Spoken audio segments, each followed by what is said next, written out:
Good evening, Cuse Nation. Welcome to the season finale of the Upstate Orange Podcast on FingerLakes1.tv and YouTube. I'm Jim Sinacropi, live inside the FingerLakes1.com studios in downtown Seneca Falls, New York, for a special Wednesday night evening edition on April 6, 2016, and the Syracuse season came to a crashing halt in the national semifinal game against North Carolina on Saturday. The Lady Orange made it all the way to the title game. Caleb Joseph and now Chinoso Oboko, in case you haven't heard earlier today, transferring. And how will the 2016-17 edition of the Orange look? We'll talk all about it tonight for one last time this season with the Professor Brad Connor holding on the line. The Upstate Orange Podcast is brought to you by Generations Bank with locations in Auburn, Farmington, Geneva, Phelps, Seneca Falls, Union Springs, and Waterloo. Be sure to check out their mobile banking app or visit them online at mygenbank.com.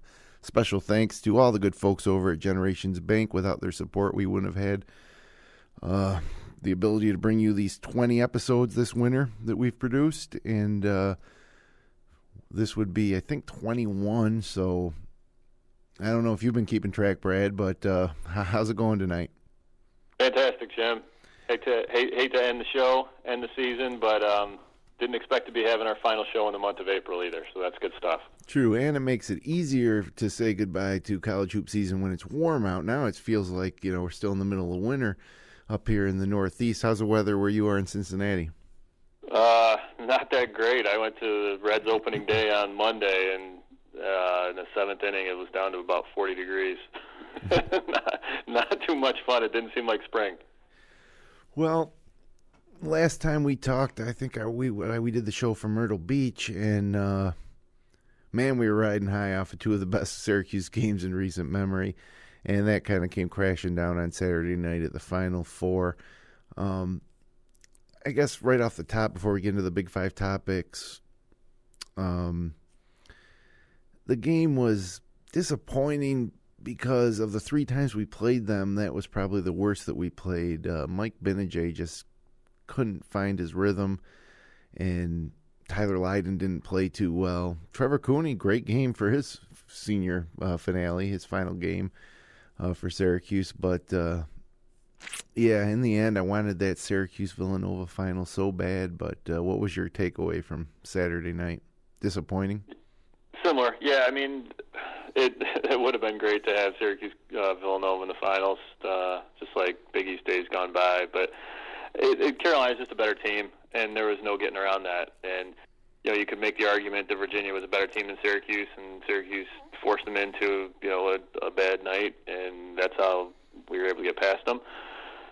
Carolina's got too many weapons. And I think that the issue was they just had too much size. And between Lydon and Coleman didn't play much, and even when he was out there, didn't play great. And Roberson never seems to score against a team like that because he can't. His bread and butter's putbacks, and he can't do much of that against a team like that. And between Bryce Johnson and Kennedy Meeks and Isaiah Hicks and Justin Jackson and Joel James, I mean, they just throw so many bodies at you with so much size, and that was a just difficult matchup for Syracuse, and it was all season, all three times. And they played him better the first two times. So I think that was the disappointing part. Is it would have been nice to see that game come down to the last 2 or 3 minutes at least, and we never really got that far. But the team's been a little bit on borrowed time. It almost feels like for a while, and it's great that they were able to get as far as they did. I don't think a reasonable Syracuse fan could have expected that we would have beaten North Carolina, but God, that would have been fun. Yeah, and I thought we were making another late charge. We got it down to 7, but Marcus Page just kept answering.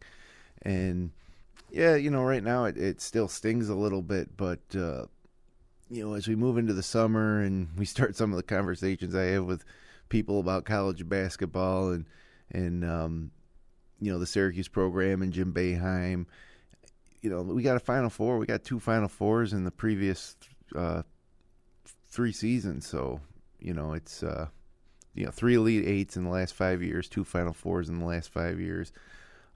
Just getting to the Final Four this year was a huge bonus, something that really has hardly ever happened to Syracuse. So good for us. good for the team. We'll talk about it. We'll talk about next year as we get into the show tonight. But got to also give credit to the Lady Orange. I tell you, I enjoyed watching that run almost as much as the men. And to be honest with you, last night's UConn game, I was really excited for. And it was the first time I ever watched the SU women where I felt similar frustration to maybe sometimes when I watch the men. And I don't know, Brad, if you watched that game last night, but I was disappointed because they just didn't make shots that they normally did early and just dug themselves into a hole. Amazingly, they go on a 16-0 run against the greatest, a team that's won 74 in a row. And you just think maybe on another day they might have had a chance, but it was a great season for them, and certainly I don't know if it's something that we want to start following weekly on this podcast, but they should be very good next year too. Yeah, it was fun to watch. I will admit to not having watched much girls women's college basketball this season or ever. It's the fact I didn't even realize until the Final Four games that they played 4 quarters and not 2 halves. I'm kind of embarrassed to admit that, but what they did in the Final Four and the semis against Washington. I mean, they looked like UConn in that game. The way they just ran over Washington. I mean, just draining threes. But it felt like they were very reliant on the three in the semis, and they were hoping that translated into the finals. But it's tough to shoot that way in 2 straight games. I mean, we just saw Villanova do it, which was shocking to probably everyone in terms of their efficiency from behind the arc. But I think for Syracuse to have been in that game last night, they would have needed an outstanding game from behind the arc, and they couldn't rebound either. I mean, UConn's got so much size, and they didn't get any offensive rebounds. Unfortunately, the one that got away, and the Brianna Stewart from North Syracuse, and beating her hometown team, it would have been nice to have had her for the last couple of years. Yeah, I think it would have been a different outcome. But really an amazing story for Coach Q, Quentin Hillsman, to build this program kind of so quickly into a team that can just breeze into the national title game. And most of those girls will be back next year, so should be fun. Yeah, great for them. I think they've created a reputation for themselves, and it's an appealing style. The style they play is one that we would love to see the men play. I mean, they get out after it and they play a wide open style and shoot. They don't care about the shot clock. They're just putting it up and getting down the floor and pressuring from one end to the other and creating steals and turnovers. And Coach Q he's a character, and it's fun to watch him on the sideline. I think they'll do a nice job. This is the kind of season that a coach can really translate into a very effective recruiting season. Not only this year, but the next couple of years, and point to this season as one to really as a jumping off point for potentially a great future at the school. Yeah, it'd be interesting to see how attendance is affected next year, because that's one of the big things. This year they were very good all year long, ranked and all, but nobody was turning out, and when those that didn't seem like anything in that cavernous Carrier Dome. When you draw 2,000 people to the Dome for a women's basketball game, it just looks empty. So yeah, I think it does them a disservice to play games in the Dome. I mean, when they were able to play at Manly, I think that helped them. I mean, I think it's almost like when you play high school games in a big arena like that. It's fun for the players, but for the it doesn't create the type of atmosphere that you hope to create. And unfortunately, that's kind of the only option that's out there anymore. So one last time this winter, Big 5 topics. Let's get it rolling. And it's hard to believe, but Trevor Cooney will no longer suit up for Syracuse. It seems like it's been forever, and I'm really happy that he was able to cap his career with this run and playing pretty well in the tournament. He played great in the tournament. It's kind of how we wanted him to play all season. And then Michael Benajay, kind of came into our lives as a transfer out of Duke and was a little disappointing early and just turned into an amazing talent. And when we talk about this Final Four, we'll always remember Trevor Cooney and Mike Benajay, the 2 senior backcourt mates. And it's tough for me to say that I'm going to miss Cooney. I'm going to miss Benajay. It's almost in a way exciting to see Syracuse maybe play without Trevor Cooney on the roster. And again, really isn't proper, I suppose, to say it. Trevor Cooney's a hard-working kid, and he's really given it all for Syracuse. But, man, one of the most frustrating players, in recent memory to watch. But that frustration level was low in the postseason, and, I don't know if these two guys are really hard to even rank. Usually when guys leave, like with Rat Christmas, we were like, where is he ranked in all-time Syracuse players? These guys are difficult because Benajay came in late, really only had 2 good seasons, 1 great season, 1 good season. And Cooney, just by sheer volume, is going to be up there in the statistical rankings of all-time Syracuse players. I have trouble putting either one of these guys into the top 20 or 25 all-time great Syracuse players, but I think they'll both be fondly remembered for what they did over the past few weeks. Yeah, when you think about the great Syracuse teams, think about the Final Four teams in our lifetime, and you think of '87. When you think of teams in the Final Four, you think of the great players on those teams first and foremost. Like if you close your eyes and think of those teams, in '87 you think of Sherman Douglas, you think of Ronnie Cycli, you think of Derek Coleman. Those are sort of the names that come to mind. And when you visualize that team, you picture those 3 guys doing tremendous things. You think about 1996, and you think of John Wallace foremost, and you think of Lazar Sims running the show, and you think of Sapola's shot against Georgia. Like these are the things that kind of stand out. You think of 2003, obviously. You think of Carmelo, and you think of McNamara going crazy in the first half of the finals, and you think of Hakeem Warwick's block, obviously. You think of 13, and you think of Michael Carter Williams. You think of C.J. Fair, being outstanding, and you think of Brandon Trish doing just a solid 4-year guy.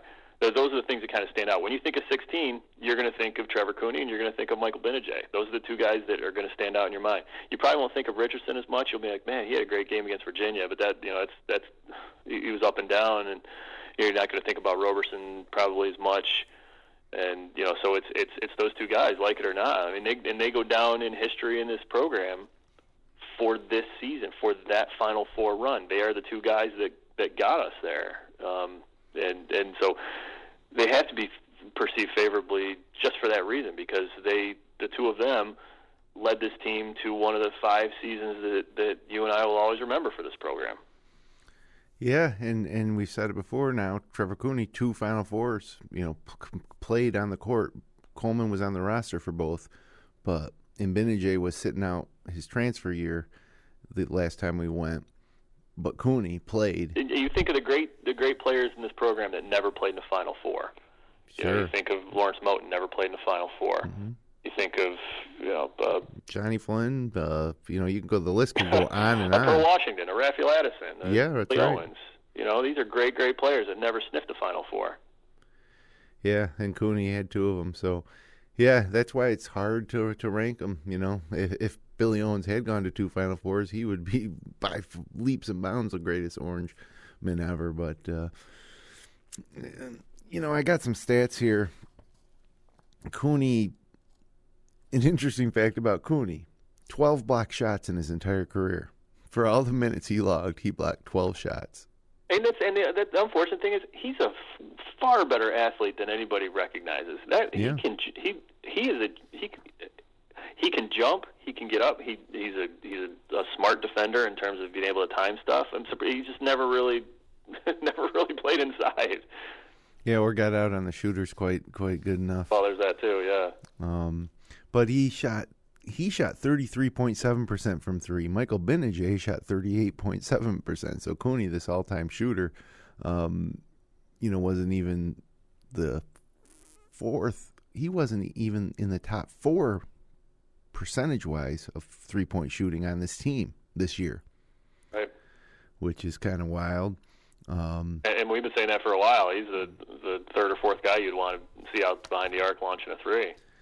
And then, and to me, that's why this postseason run, and so, I don't know, something just clicked with the guy, but he was taking it off the dribble that much more in this postseason, and whether it was Boeheim finally, reading the riot act in that Pitt game after sitting him down, and maybe something clicked. Wish you'd have seen it, 2-3 years ago.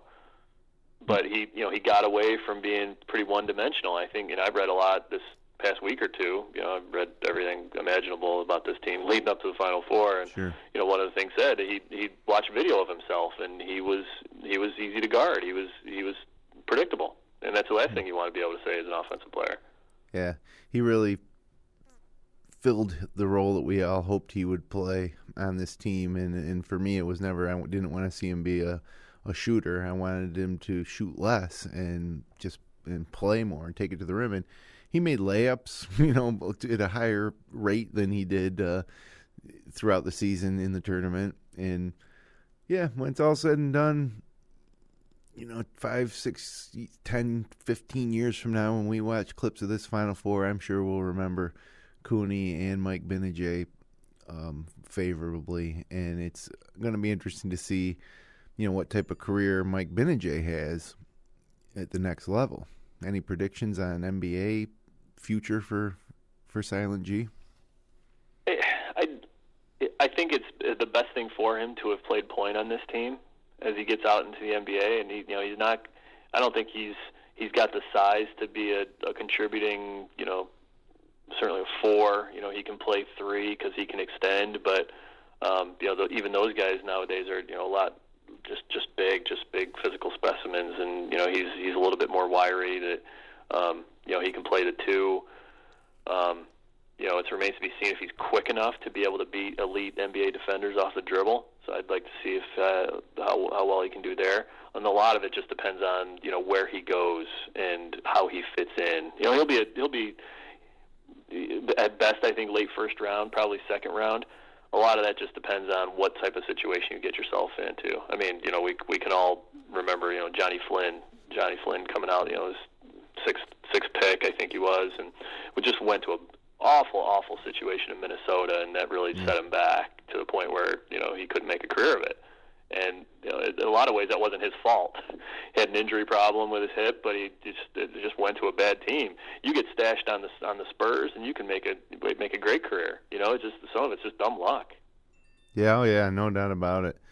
And we're going to talk a little bit about Malachi Richardson's decision coming up here, and really the rest of the show is going to focus on next year. As soon as the season ends, I tend to immediately look towards next year and start to figure out what the roster is going to look like and speculate on how good the freshmen that are coming in are. So start with the transfers.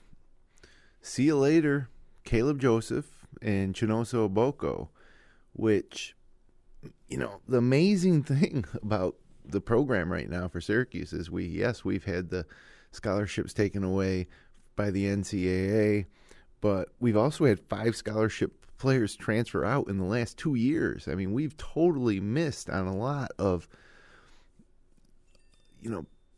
prospects or recruits that have not worked out. And it's amazing that we were able to get to the Final Four, considering that we've had 5 guys transfer out. B.J. Johnson, Ron Patterson, Joseph, Oboko. Who's the 5th I'm missing? I'm missing one more.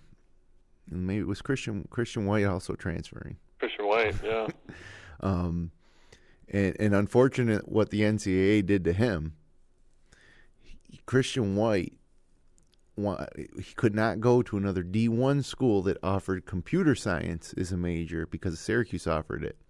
So his choices of where to transfer were limited. So he had to go to Division II Pace to continue in his studies in computer science.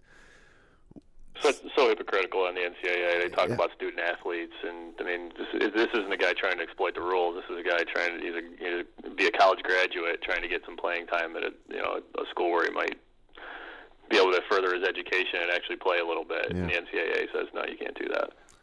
Yeah, it's mind-numbing, but we could go off on a tangent on the NCAA. But let's kind of talk about let's start with Caleb Joseph. I'm a little disappointed, I think. I was impressed with his attitude and his camaraderie with the rest of the team after, basically being relegated to the bench after starting last year. And in the back of my mind, I was hoping, maybe he's going to, put it together, and by the time he's senior, really be able to help this team. And really going into next year, we're kind of thin at the guard, especially if Richardson decides to bolt. So while I was never a big fan of what he did on the court, you always hoped he'd develop, and I was really impressed as we went through the Final Four here. Just his general demeanor never seemed to get down, and so I wish him the best. And I also am a little concerned. I've heard, talk or rumors, I suppose, that he really wanted to stay at Syracuse. He liked the school. He wanted to get his degree there, and that he may have been kind of pushed out the door, by the coaching staff to make room for other players, which I understand in this day and age, it's very competitive, especially with our limited scholarships. And it's a big-time program, a lot at stake financially. But I'd like to think that's not the case. But, so long, Caleb Joseph. Do you think he ever could have developed into the type of player that may have helped us, even a little bit? Yeah, I do. I don't think he was a terrible player last year. He was a freshman thrown into a difficult situation, but I mean, he started almost every game last year for a team that won 18 games. I mean, in the ACC. I mean, that's not terrible, I mean, he certainly wasn't an all league player, but he was a freshman and did some good things, but needed to be seasoned.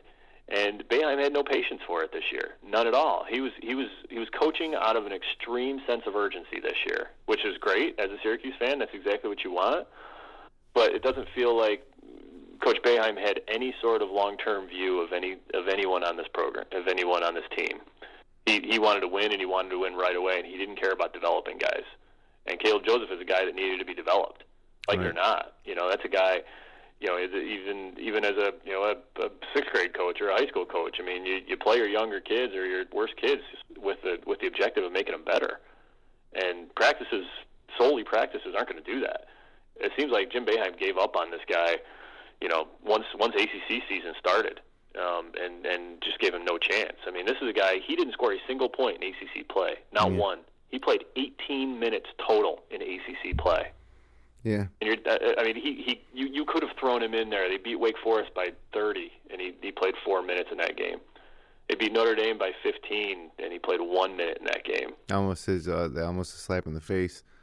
Yeah, that's terrible. So so he's Braxton. He's by all accounts a good team guy. No one's ever had a bad word to say about him. But he couldn't get into games, and so I think the writing was on the wall. I mean, you can't blame the kid. It's commendable that he had a good attitude through it all. And I was thinking the exact same thing you just said, Jim. Was it's to see him on the bench. He's very engaged and part of the team, and was as pleased as anybody that this team made the run they did.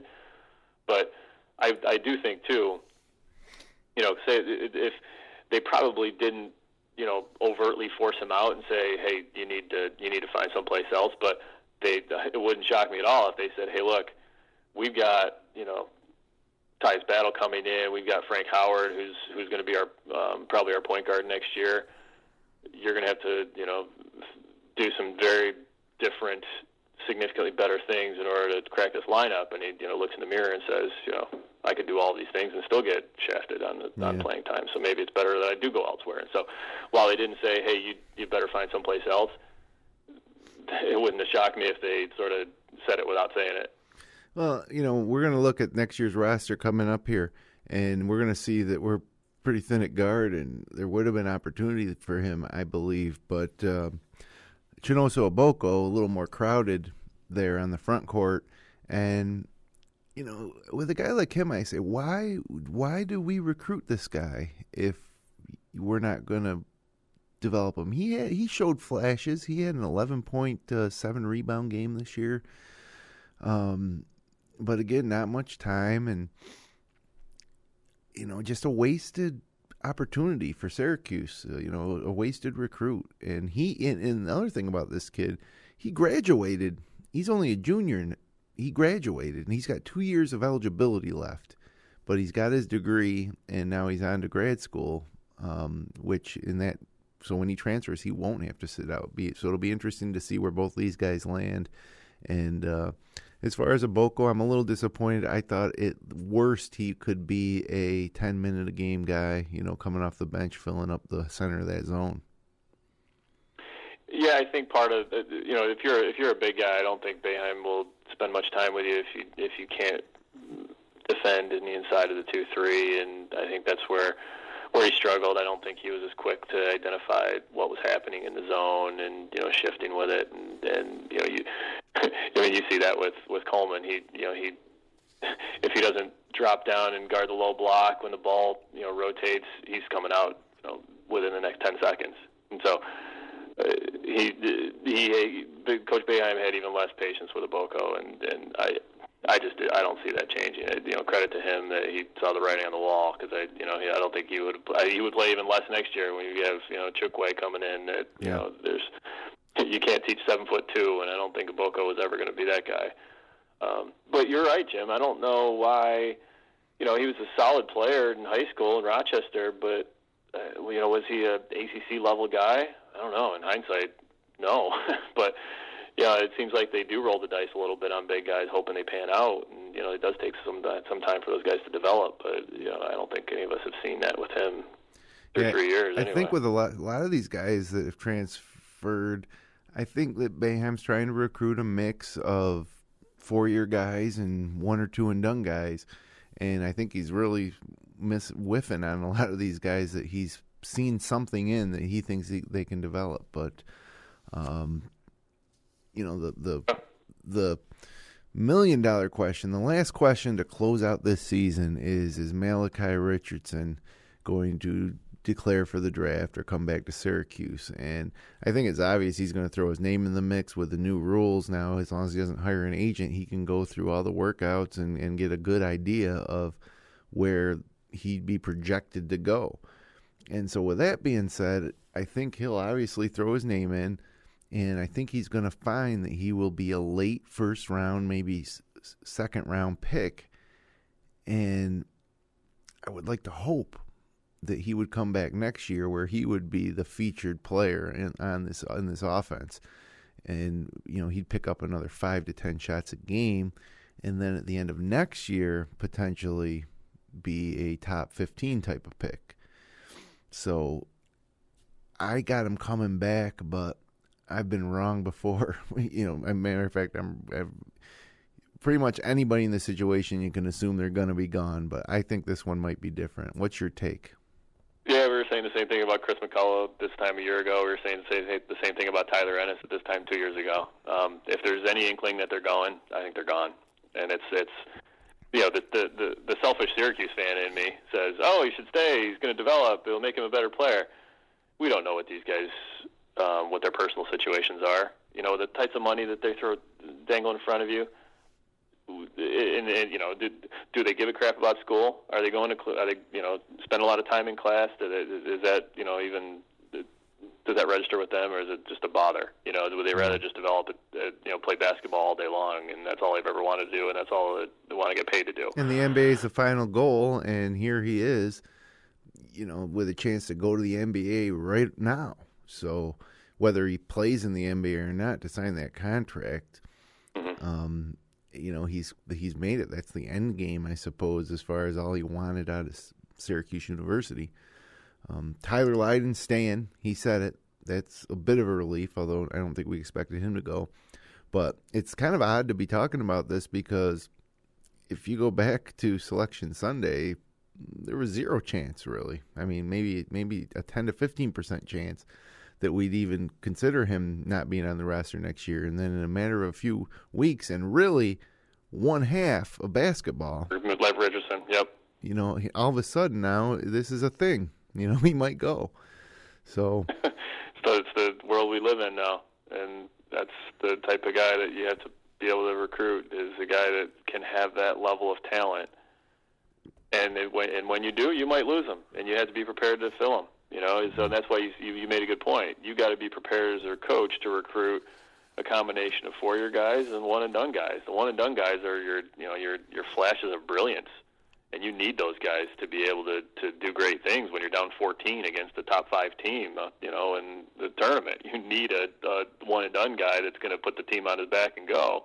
But you also need 4-year guys that can be leaders and take you through the grind and, number one, get you into the tournament, get a high seed, and then, and when things are down, to be that leader. And, whether you're the guy putting the ball in the basket, but you're the guy that steadies the ship when things aren't going right, and you need all those guys to be able to compete. And I think that's where we always question Kentucky being able to win championships with all the one-and-dones. And they've managed to do it, and I think when they have, it's because it's a real special group of one-and-dones.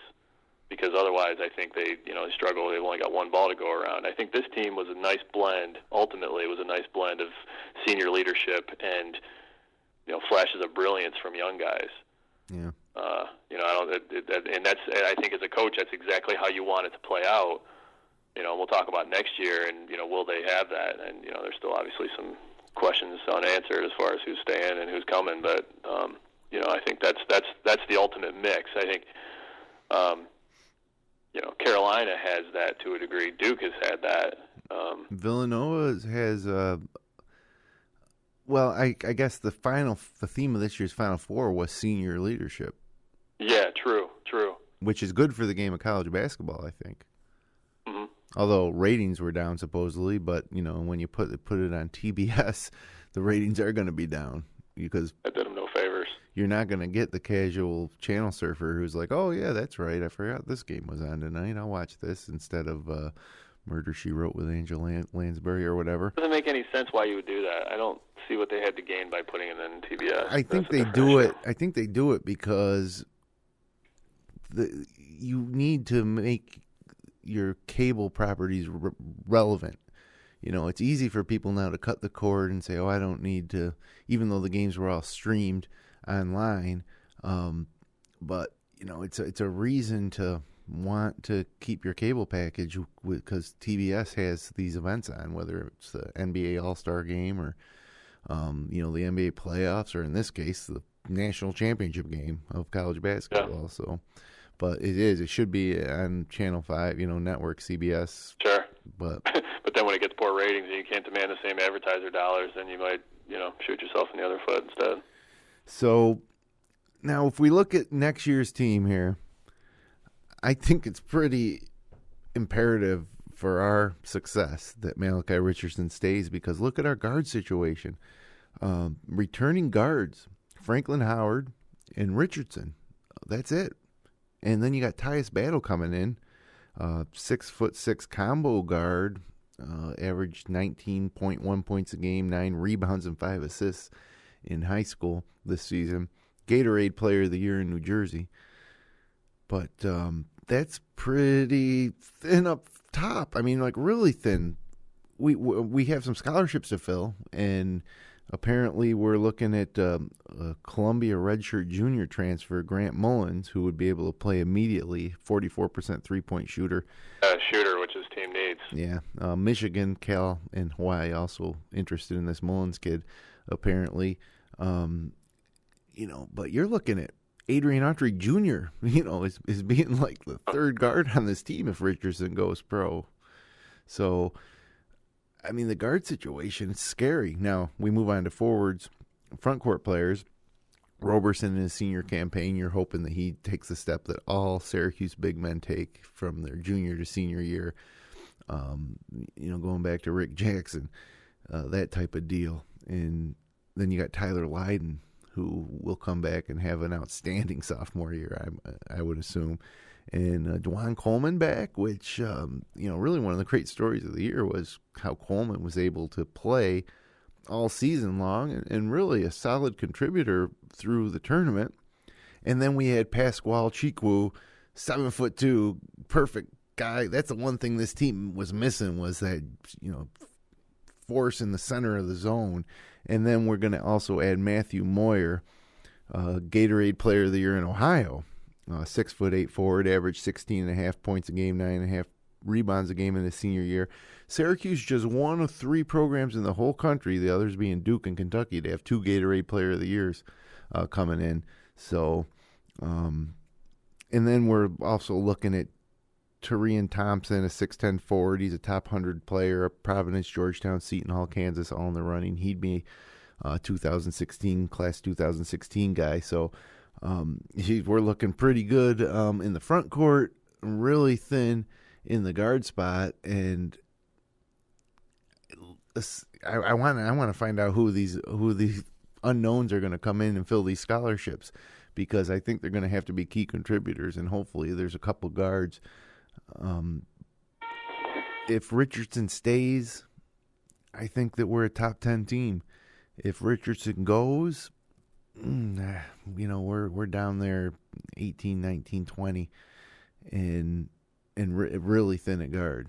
So looking at what we got coming back, what's the starting lineup and rotation next year based on what we know? We can't project on if we're going to get this Mullen kid or whatever, but based on who we know is coming back, which assuming Richardson's coming back, and we can do it both ways. If Richardson's leaving or coming back, what's the starting lineup? I mean, I think you definitely have Frank Howard starting at point guard. I think if Richardson's back, he plays the 2, and if not, then Tyus Battle's going to play the 2. It's my mind and my guess. Mm-hmm. I think you've got Tyler Lydon at the 3. Yeah, he can extend, and as big as he is, I think you like having him on the perimeter and being able to slash a little bit.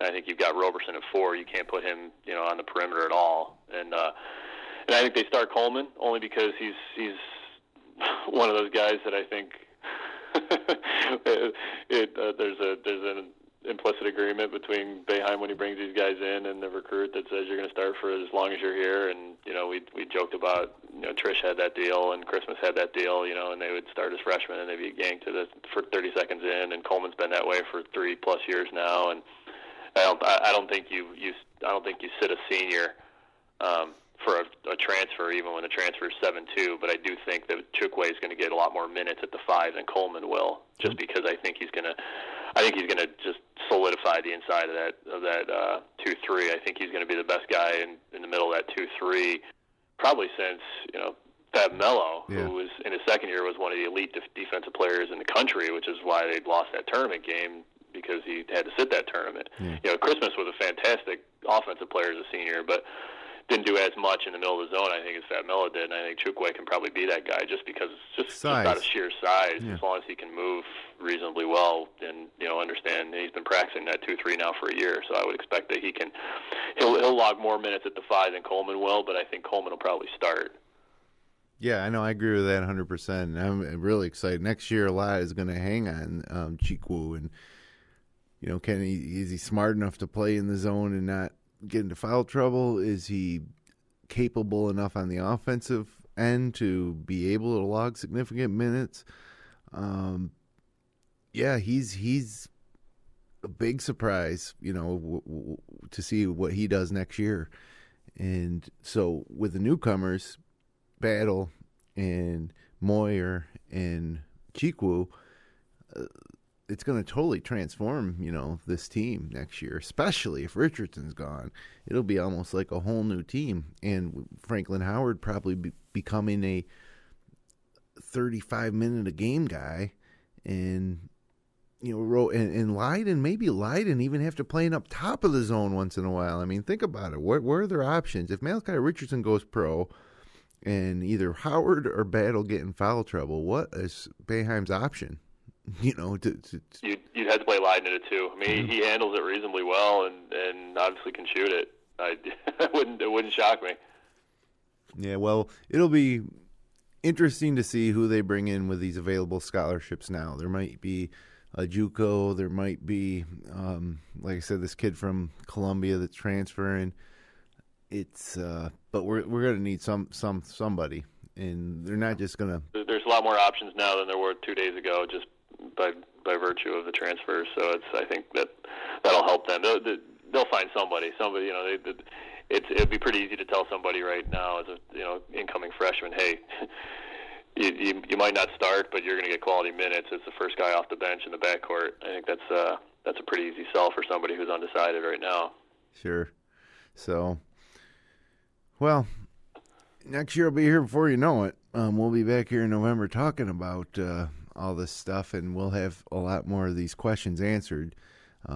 Hopefully, sooner than later, we find out what we're going to do with these scholarships. And kind of interesting that, the NCAA takes all these scholarships away, but we got more scholarships than we know what to do with right now. So that hasn't really hurt us. NCAA. Yeah, we don't need your scholarships. So we don't need those 101 wins that were vacated, and we certainly don't need I want those game back. suspension because we made the Final Four anyway. I want the vacated wins back. That's just stupid. That's ridiculous. And I'm waiting for the day when we the most wins. They gave Joe Paterno his wins back. How about Boeheim? How many wins they vacate from Roy Williams? Yeah. Vacated wins are just stupid. The games happen. People saw them. They won. It's just dumb.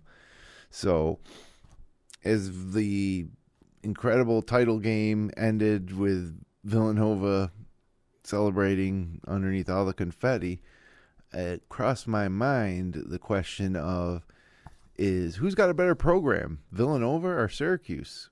I mean, they've been longtime league rivals, but in the Big East, we were maybe, I'm saying a little too much here, but I always felt like we were the superior program. They were a great program. They were, for who they were, Villanova, definitely overachieving, I think, throughout the decades. But we each had one national title. For the longest time, they had one and we didn't, even though I still considered us a better program. But now they have two. We have one. And looking over the last 10 years, Nova has one title. We have none. Last 10 years. We have two Final Fours. Nova has two Final Fours. We have 3 Elite Eights. Nova has 3 Elite Eights. We have one more Sweet 16 than them, 5-4. But we've also in the last 10 years not gone to the NCAA tournament 3 times. 1 time due to penalties, 2 times off to the NIT. Nova's only missed it once. Total record over the last 10 years, Syracuse 17-8 in the tournament, Nova 18-9. Now, granted, I'm just talking about in the NCAA tournament, a lot more to a program than what you do in the NCAA tournament, but it's hard to say that we're a superior program. I think that we're on par with Villanova, and that's a little bit upsetting to me. With as well as we've done in the last 5 years, Nova's got 2 titles. We got 1. It's a little hard to take. Well, what do you think? I'm not going to make that comparison based on titles, and the reason why is because Keith Smart's shot went in, and their shot went in at the end of Monday night. But national perception don't go in, and the entire equation changes. Oh yeah, no doubt. That's the fickleness of this tournament, and I don't. You get on a great run to win a title, and all credit to the teams that do it. But there are great teams that don't win titles for just whatever reason, So I think the gauge of a program is the consistency, and you highlighted some of those things where you're comparing Elite Eight, you're comparing Sweet 16s. I think what's difficult to see, it's difficult to see them continue to play in the Big East and be able to wear the Big East, be able to wave that flag where Syracuse was by virtue of football forced out effectively. Good for the Big East. Good, that win. Yeah, no doubt. I'm really, really happy. I'm much more pleased to see our old Big East brethren win than our current ACC brethren. Exactly. Yeah. Crazy.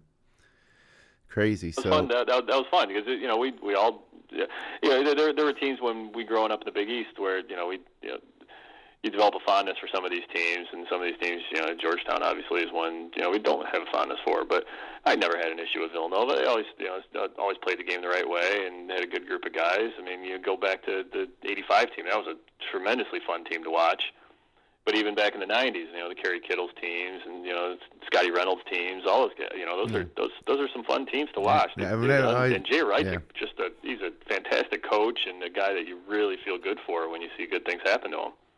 Yeah, I'm with you. I always had a little love for Villanova, no hate like I had for UConn or Pitt or Georgetown. Sure.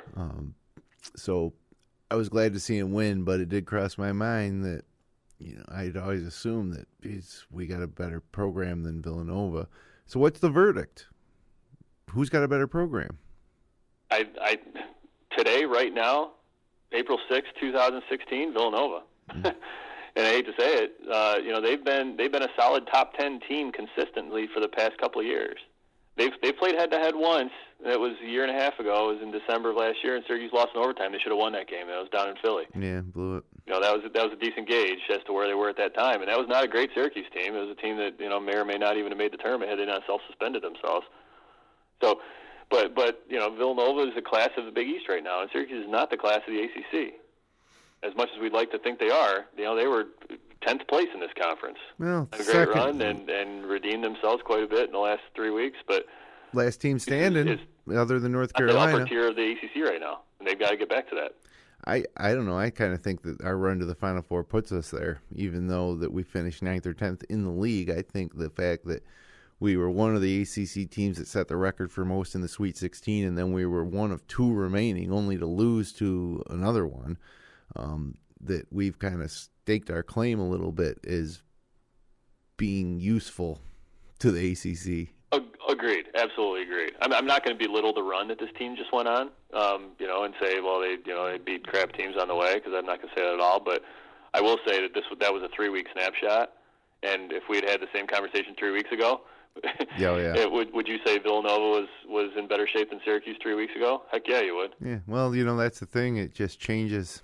In March, it just changes legacies and histories. It can just change in a few weeks, a few games. So, right. Well, hey, we are running a little short on time here because we've gone pretty deep into the episode before getting to Connor's Corner Trivia. So give me one question, one last Connor's Corner Trivia question for the 2015-16 season. One last one. You're putting me on a tough spot now. All right, I got one for you. All right, it's a 2-part question, so I'm going to cheat a little bit on that. Okay. How many weeks? This was a Final Four team this year, as we all know. How many weeks was this team ranked this year? 1. Or wait a second, no. We won the battle for Atlantis, and then we got in, and then we were out, and then we got back in again, or maybe no. I'm going to say 1. I think we 1, possibly 2, but I'm going to stick with 1. You're not counting the final poll that just came out. They had us. Not counting the final poll, no. Okay, right. So I'm going to say 1. 1 is correct. Yeah. Oh. I remember. I mean, obviously, you always want to get in, and we won the battle for Atlantis, and then, boy, we were in. I think it might have been 18th. We were 14th. 14th. I'm going off of only the AP poll. And then we after Atlantis, the team was 6-0 and broke into the rankings at 14th. That was November 30th. They proceeded to lose to Wisconsin and Georgetown, and then they fell out. Yeah. And they're never back since. Now, here's the second part of it. Okay. How many weeks of this season did this team garner a single vote in the AP poll? I think that we were still receiving a few votes after we lost to Wisconsin and Georgetown back to back. So I'm going to say 2. You've underestimated. In 4 different weeks, this team got votes. It's hard to believe. So they fell out after week 4. They were 14th. Then they moved to 27th in the country in week 5. That was after they lost the 2 to Wisconsin and Georgetown. Okay. And then they actually continued to get votes. They beat Colgate, and then they lost to St. John's. Yeah, that was it. I can't even say that with a straight face. And they continued to get a vote, let's say a couple of votes. And they were tied for 39th. I don't even have the number of votes, but somebody that wasn't even paying attention, that didn't see that they lost to St. John's or have any clue about how bad St. John's was, still got a couple of votes. And then after that, they fell off. Yeah. Whoever voted for him before woke up and said, wow, what was I thinking? They lost to St. John's 2 weeks ago? Right? How do you didn't tell me? And then in week 15, on February the 15th, they got back in. That was after they won 5 in a row. They got back in. They got votes. They beat Notre Dame, Georgia Tech, Virginia Tech, Florida State, and BC 5 straight. They were 18-8, and they were the 32nd in the rankings. And then they lost to Louisville, and they lost to Pitt, and they beat State, but then they lost to Carolina and Florida State and Pitt again. And so 4 weeks in this season, this team even got a vote, and only one time did they crack the rankings. And by God, they made the Final Four. Well, yeah, it's just so unbelievable. And it's the Final Four run salvaged the season.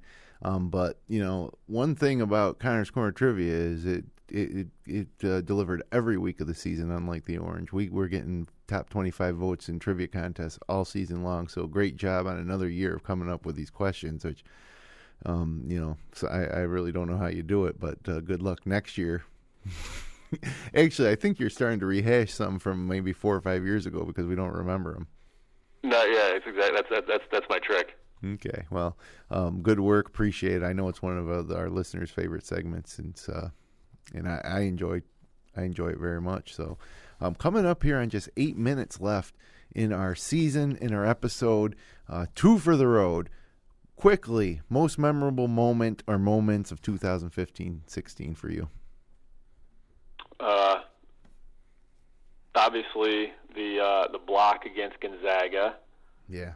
The 3-possession sequence of the Richardson step back 3, the Richardson chuck it off Brogdon's leg, and then the Leiden 3. That three play sequence that basically put them in the Final Four.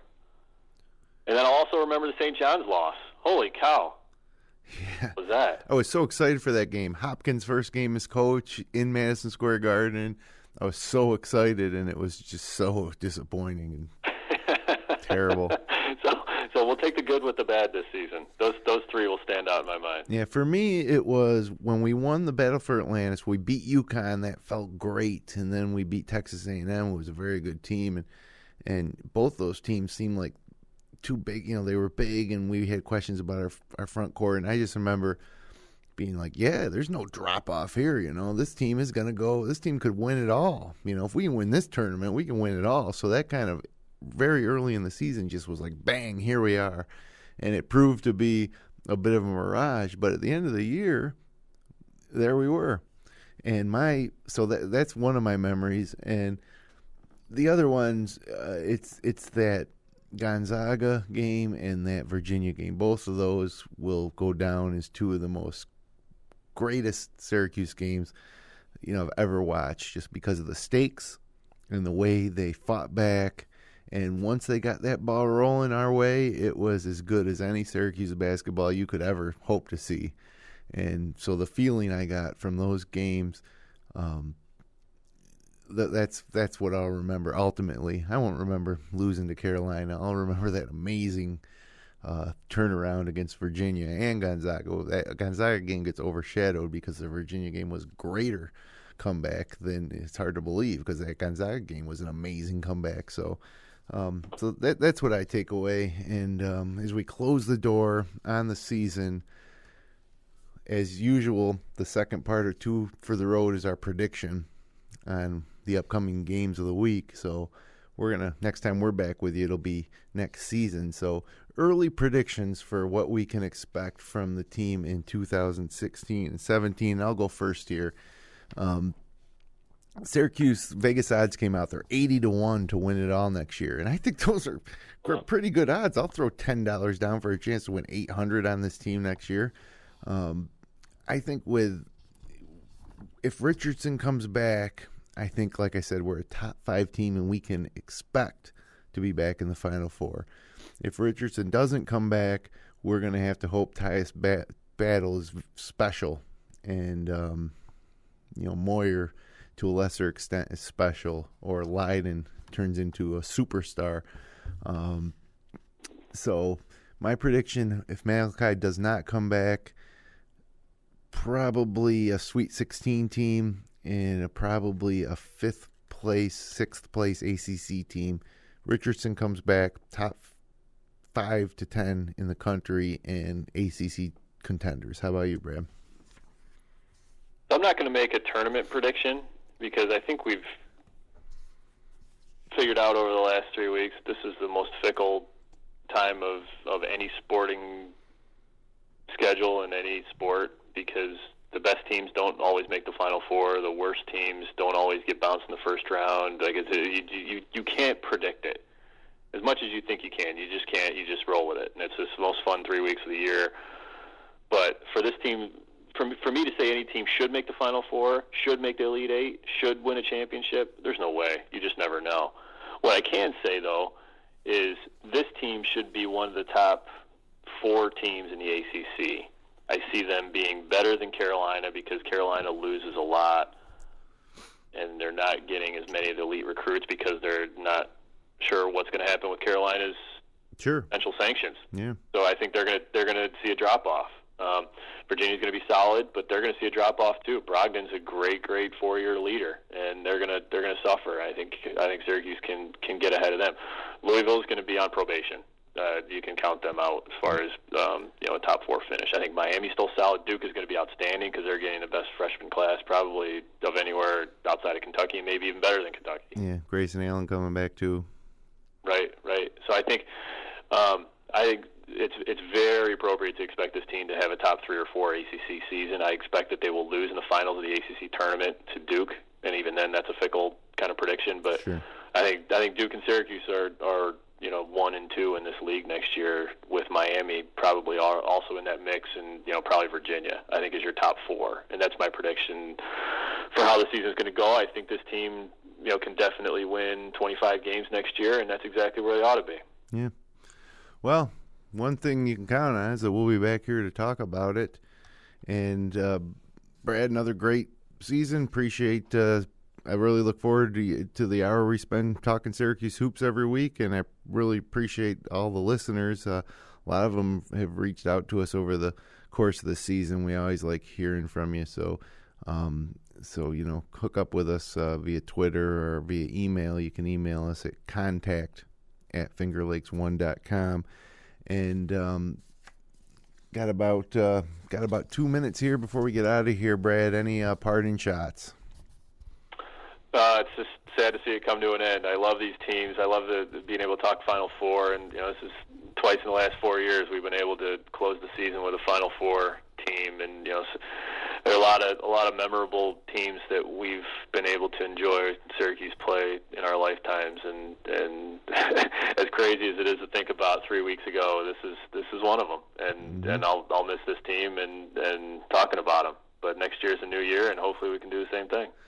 You got that right. So thanks, everybody, for joining us tonight and all season long on the Upstate Orange Podcast. We'll be back again in early November with some improvements and another season of Syracuse University basketball. You can subscribe to our feed on iTunes, Stitcher, YouTube, or via RSS. We're online at www.fingerlakes1.tv/upstateorange. And important, too, to hook up with us now while you're thinking about it. So when we do come back, boom, we're right there in your feed. So, for the professor, Brad Connor, I'm Jim Sinacropi. For everyone here at fingerlakes1.com, thanks for the memories, Cuse. Have a great summer, and let's go Orange.